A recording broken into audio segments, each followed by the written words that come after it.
Global star Ram Charan ఇటీవలే ప్రతిష్టాత్మక Wales university Chennai వారి నుండి గౌరవ డాక్టరేట్ పట్టాను పొందిన విషయం అందరికీ తెలిసిందే.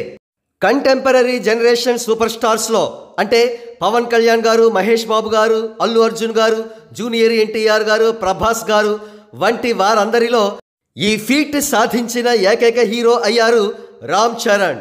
సరిగ్గా ఇక్కడే మరొక మహాద్భుతమైన దృశ్యం కూడా ఆవిష్కృతమైంది.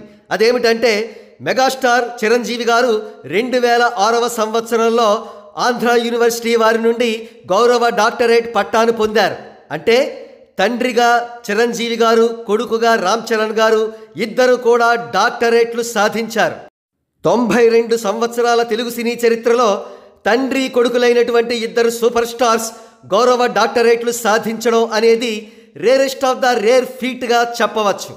ఒక్క తెలుగు ఫిల్మ్ ఇండస్ట్రీ మాత్రమే కాదు, దాదాపుగా ఇతర ఫిల్మ్ ఇండస్ట్రీస్లో కూడా ఈ ఫీట్ సాధించిన తండ్రి కొడుకులు లేరనే చెప్పాలి. అందుకే దీనిని తెలుగు సినీ చరిత్రలో జరిగిన ఒక అద్భుతంగా, ఒక వింతగా మనం పరిగణించవచ్చు.